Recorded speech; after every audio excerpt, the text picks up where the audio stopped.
Si vous êtes dans la soixantaine, la soixante-dizaine ou même au-delà, et que vous n'avez plus de vie intime, je dois vous dire quelque chose qui pourrait vous surprendre.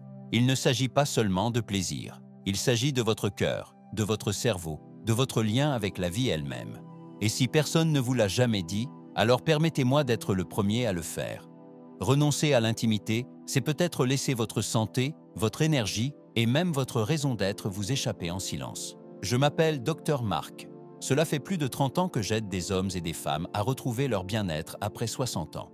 Et ce que j'ai appris, c'est que le jour où l'on cesse de voir le sexe comme un luxe, pour le reconnaître comme une vraie composante du vieillissement en bonne santé, ce jour-là, beaucoup de choses changent.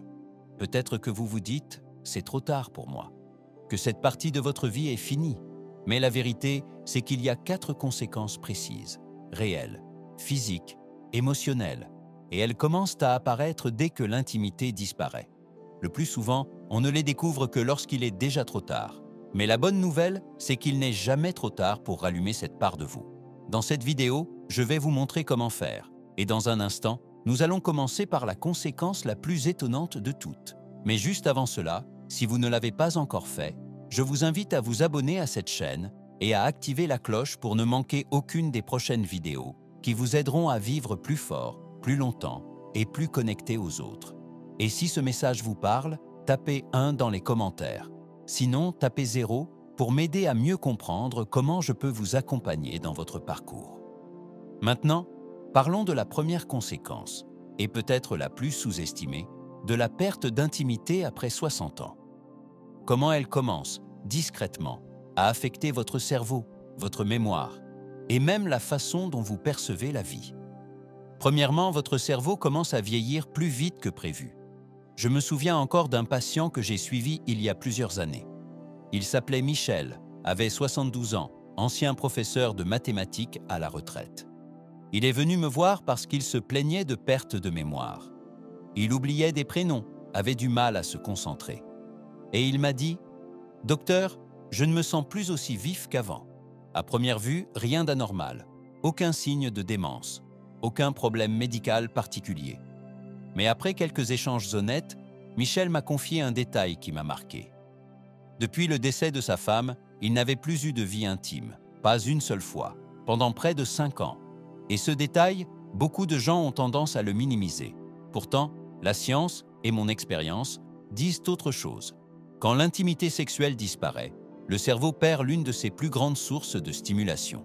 Il faut savoir qu'une activité sexuelle stimule la circulation sanguine vers le cerveau, en particulier dans les zones liées à la mémoire, aux émotions et à l'apprentissage. Elle libère aussi de la dopamine, de l'ocytocine et des endorphines, des substances naturelles qui améliorent l'humeur, réduisent le stress et protègent même le cerveau contre le vieillissement.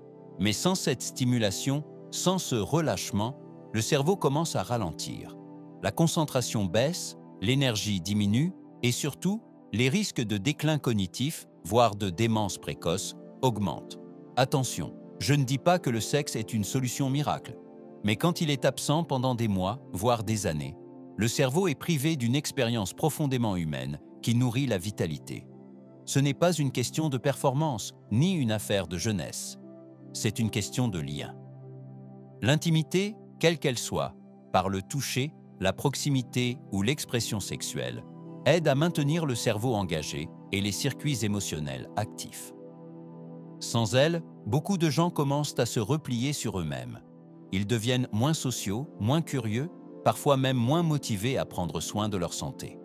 Et ce lent effacement n'est pas seulement émotionnel, il est aussi neurologique. C'est pour cela que je prends ce sujet très au sérieux.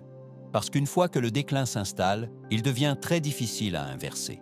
Mais avec les bons gestes, il est tout à fait possible de garder un cerveau actif, vif et émotionnellement vivant, jusqu'à 80 ans et bien au-delà. Maintenant, même si c'est souvent le cerveau qui réagit en premier à la perte d'intimité, le corps, lui, ne tarde pas à se manifester. Et ce qu'il se passe alors est encore plus visible et parfois plus dangereux. Un changement intérieur que beaucoup de gens ignorent totalement. Alors parlons de ce qui arrive à votre circulation, à votre force et à vos hormones, quand le sexe disparaît silencieusement de votre vie. Deuxièmement, votre corps perd une circulation vitale et un équilibre hormonal essentiel. Je me souviens d'un couple que j'ai reçu en consultation, Claire et André, tous deux dans la soixantaine bien avancée. Ils étaient mariés depuis près de 40 ans, mais depuis environ 5 ans, leur lien physique s'était peu à peu effacé. Claire m'a dit doucement, presque en s'excusant, « On a juste cru que cette partie de notre vie était terminée. » André a hoché la tête, mais a avoué qu'il ne se reconnaissait plus. Son énergie avait chuté, il avait perdu du muscle, pris du poids et se sentait plus vieux que son âge. En creusant un peu, un point est vite apparu. Leur intimité s'était complètement éteinte. Et c'est quelque chose que je vois bien trop souvent. Quand la sexualité disparaît, surtout après 60 ans, le corps commence à perdre son rythme naturel. Le coup de fouet cardiovasculaire que procure l'excitation ou le simple contact physique s'efface. La circulation ralentit, les vaisseaux sanguins deviennent moins réactifs et l'oxygène circule moins bien vers les organes essentiels, y compris le cœur et le cerveau. Le sexe, ce n'est pas seulement une source de plaisir, c'est une forme d'activité physique, une forme de mouvement qui stimule la circulation, augmente la capacité pulmonaire et renforce le cœur. Quand cela s'arrête, le corps le ressent. Mais ce qui est peut-être encore plus critique, c'est ce qui se passe au niveau hormonal. Chez les hommes comme chez les femmes, l'activité sexuelle joue un rôle essentiel dans la régulation hormonale. Chez l'homme, l'absence de stimulation peut faire chuter la testostérone. Résultat, fatigue, prise de poids, irritabilité, voire dépression. Chez la femme, les niveaux d'œstrogène et d'ocytocine baissent, ce qui augmente le risque d'ostéoporose, de douleurs articulaires et de sautes d'humeur. Et ce ne sont pas de simples désagréments. Ces changements peuvent affecter la mobilité, l'indépendance et la santé sur le long terme. Ce qui m'inquiète le plus, c'est la discrétion avec laquelle tout cela arrive. On ne se réveille pas un matin en se sentant radicalement différent. Non, ça s'installe doucement. On marche un peu plus lentement. On arrête d'aller à la salle de sport. On dort mal. On prend du poids. Et on finit par croire que c'est simplement le vieillissement. Mais la vérité, c'est que beaucoup de ces changements peuvent être directement liés à la perte de contact physique et au manque de stimulation intime. Et voici ce que la plupart des gens ignorent. Il n'est pas nécessaire d'avoir des rapports sexuels pour ressentir les bienfaits. Un toucher doux, de la proximité physique, même une intimité émotionnelle, peuvent réactiver les circuits hormonaux. Ce n'est pas une question de performance, c'est une question de présence.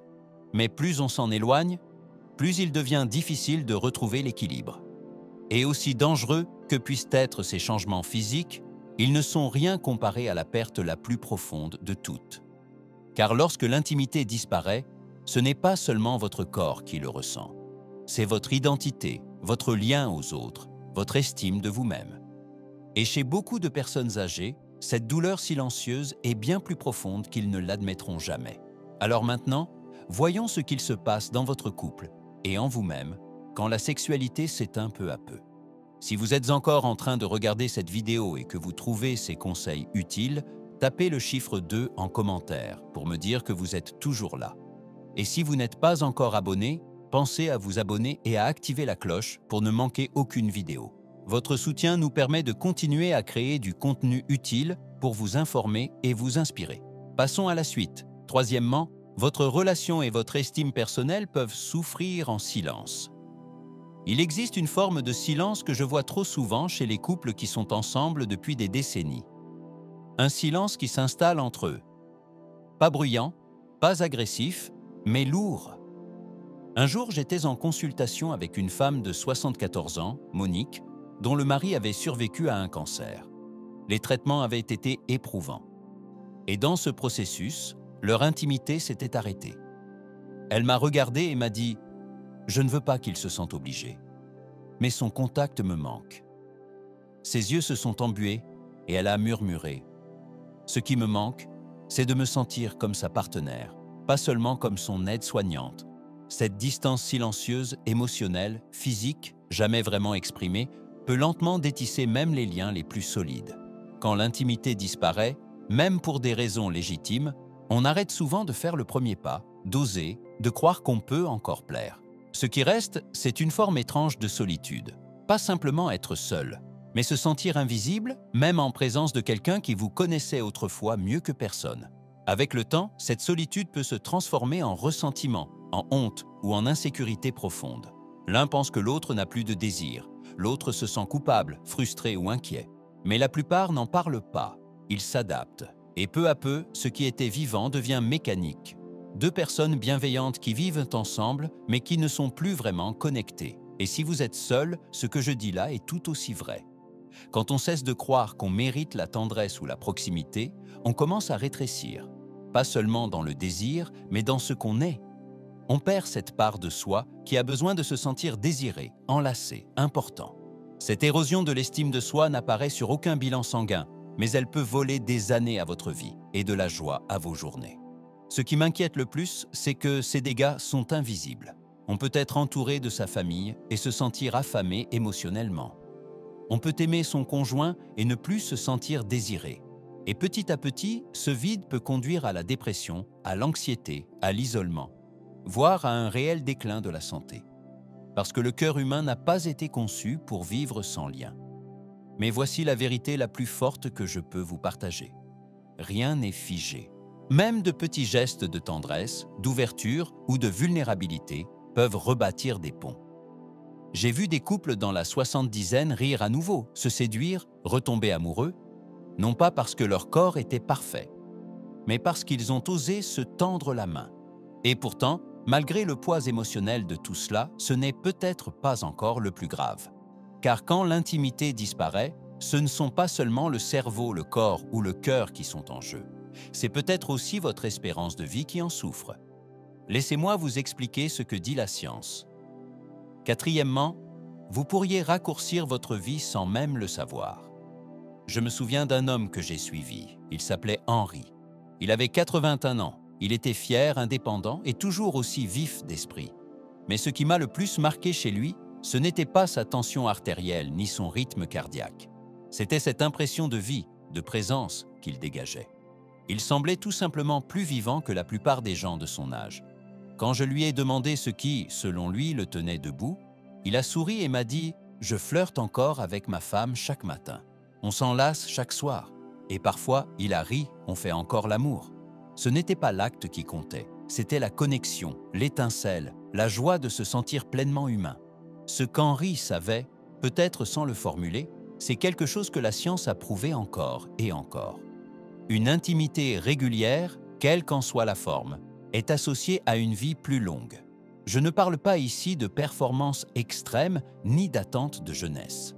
Je parle de vraie proximité régulière, du toucher, de la tendresse, de l'excitation partagée. Ces gestes libèrent des substances puissantes comme l'ocytocine et les endorphines, qui réduisent l'inflammation, font baisser la tension artérielle et renforcent le cœur. Une étude publiée dans le British Medical Journal a d'ailleurs montré que les personnes âgées qui gardaient une vie sexuelle active avaient des taux de mortalité bien plus faibles. Ce n'est pas une opinion, c'est un fait. L'affection physique ne fait pas que réconforter, elle prolonge la vie. Elle améliore le sommeil, stimule le système immunitaire, diminue les hormones du stress comme le cortisol et permet au système nerveux de se réguler, ce qui est essentiel en vieillissant. Mais quand cette intimité disparaît, le corps commence à changer. Le stress reste élevé, le sommeil devient léger, l'immunité baisse, on se sent plus anxieux, plus seul, moins motivé à bouger ou à voir du monde. Ce ne sont pas seulement des effets émotionnels, ce sont des conséquences réelles sur la santé. Et oui, sur la durée de vie. Beaucoup acceptent ce déclin comme une fatalité liée à l'âge, alors qu'en réalité, il commence souvent par une rupture du lien. Le corps humain est fait pour vivre dans la proximité. Le priver de cela, par choix, par habitude ou par circonstance, c'est augmenter doucement les risques de maladies chroniques, de dépression et de mort prématurée. C'est une vérité dure à entendre, mais je l'ai vu se confirmer bien trop souvent. Pourtant, j'ai vu autre chose aussi, tout aussi puissant. J'ai vu des personnes de 70 ou 80 ans retrouver ce lien et littéralement se transformer. Pas seulement dans ce qu'elles ressentaient, dans la manière dont elles vivaient. Cette étincelle est encore là, même si elle est enfouie sous des années de silence ou de doute. Et cela m'amène au message le plus important de tous, celui que trop peu de gens entendent. Peu importe depuis combien de temps vous avez laissé cela de côté, ou à quel point cela vous semble loin aujourd'hui, vous pouvez le retrouver. Laissez-moi vous montrer comment commencer, parce qu'il n'est jamais trop tard pour recommencer. Si vous êtes encore en train de regarder cette vidéo et que vous trouvez ces conseils utiles, tapez le chiffre 4 en commentaire pour me dire que vous êtes toujours là. Et si vous n'êtes pas encore abonné, pensez à vous abonner et à activer la cloche pour ne manquer aucune vidéo. Votre soutien nous permet de continuer à créer du contenu utile pour vous informer et vous inspirer. Passons à la suite. Cinquièmement, il n'est jamais trop tard pour recommencer. Je n'oublierai jamais une patiente nommée Elisabeth. Elle avait 78 ans quand elle est venue me voir. Vive d'esprit, élégante, digne. Mais sa voix s'est brisée quand elle a dit « Ce qui me manque, c'est de me sentir comme une femme, pas comme une grand-mère, pas comme une patiente, juste une femme. » Cela faisait presque 10 ans qu'elle n'avait pas reçu de geste d'affection physique et elle avait fini par croire que cette partie de sa vie était tout simplement terminée. Mais ce qu'elle ignorait et que je vois chaque jour, c'est que l'esprit humain a une capacité incroyable à se réveiller, peu importe le temps qui a passé. Que vous ayez 60 ou 90 ans, que cela fasse quelques mois ou plusieurs années, la vérité est la même. Tant que vous êtes vivant, l'intimité est encore possible. Le désir évolue avec l'âge, bien sûr, et le corps ne réagit plus comme avant. Mais le lien, le vrai, celui qui nourrit et donne du sens, ne disparaît jamais. Reconstruire l'intimité ne commence pas forcément par de grands gestes ou des actes physiques. Parfois, cela commence par une simple conversation, une main tenue, un rire partagé. Même les gestes les plus simples, un regard, une vulnérabilité, un petit « je pense à toi » peuvent rouvrir des portes que l'on croyait à jamais fermées. Pour les couples qui se sont éloignés, ce premier pas peut sembler maladroit, même effrayant.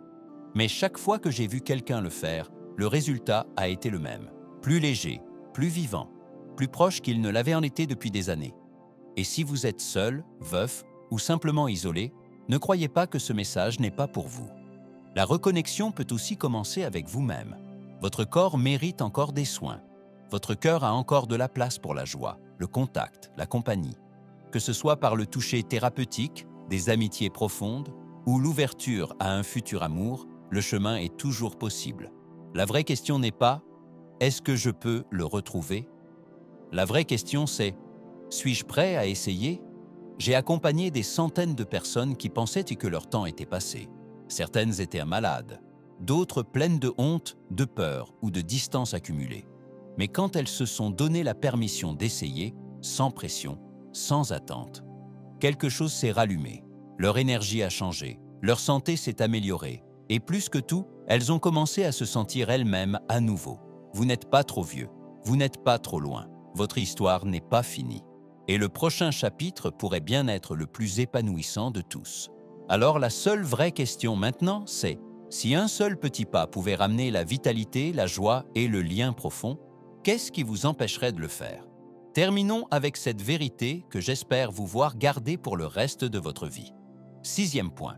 Conclusion. Si vous êtes encore là, je veux vous remercier. Pas seulement pour avoir écouté ou regardé, mais pour avoir été ouvert. Parce que ce genre de conversation n'est pas toujours facile. Parler de sexualité, de liens, de vieillissement, ça peut réveiller de l'inconfort, des regrets, parfois même du chagrin. Mais s'il y a une chose que j'ai apprise en travaillant pendant des décennies avec des personnes âgées, c'est celle-ci. Le désir d'être vivant, d'être proche, d'être vu, ne disparaît jamais. Il se cache simplement sous les couches du temps, des pertes et du silence. Nous avons vu ensemble comment votre cerveau vieillit plus vite lorsque l'intimité disparaît. Comment votre circulation et vos hormones déclinent. Comment vos relations se détériorent en silence. Et comment, oui, même votre espérance de vie peut être affectée. Ce ne sont pas de petits effets secondaires. Ce sont des changements réels, mesurables, qui peuvent bouleverser toute une vie. Et pourtant, il y a un fil rouge puissant qui traverse tous ces risques. Rien de tout cela n'est irréversible. J'ai vu des gens se reconnecter après des décennies de distance. Des veuves et des veufs redécouvrir l'amour à plus de 70 ans. Des hommes retrouver confiance en eux alors qu'ils pensaient l'avoir perdu pour toujours. Des femmes réaliser qu'elles sont encore belles, encore désirables, encore dignes de tendresse. Et tu sais ce que tous ces gens avaient en commun? Ils se sont donné la permission de recommencer. Il ne s'agit pas de vouloir rajeunir, il s'agit de reprendre ce qui vous appartient encore. L'intimité, la joie, le lien humain. Ces choses ne sont pas réservées aux jeunes. Au contraire, je crois qu'elles comptent encore plus avec l'âge, parce qu'elles nourrissent l'âme autant qu'elles soutiennent le corps. Alors peu importe où vous en êtes dans votre parcours, que vous soyez en couple, seul, dans une relation compliquée ou ailleurs, j'espère que ce message vous a rappelé que votre histoire n'est pas terminée. Il reste du temps pour rire, pour guérir, pour vous rapprocher, et si quelque chose, au fond de vous, murmure, peut-être que je pourrais essayer. Écoutez cette voix. Vous n'avez pas besoin de tout changer ce soir. Vous n'avez pas besoin de savoir exactement quoi faire ensuite. Vous avez juste besoin de faire un premier pas. Peut-être une conversation, peut-être un geste, peut-être simplement accepter de croire à nouveau, parce que vous n'êtes pas fini. Loin de là. Et si personne ne vous l'a dit récemment, vous méritez de vous sentir vivant, désiré et connecté. Pas un jour, pas dans vos souvenirs. Maintenant, que ceci soit le début de quelque chose de nouveau. Votre plus beau chapitre est peut-être encore à écrire. Si ce message vous a touché, prenez un instant pour aimer cette vidéo, la partager avec quelqu'un qui en aurait besoin et laissez un commentaire. Que ce soit un simple « 1 » pour dire que ça vous parle ou une histoire personnelle, votre voix compte et vous ne savez jamais à qui vos mots peuvent en faire du bien.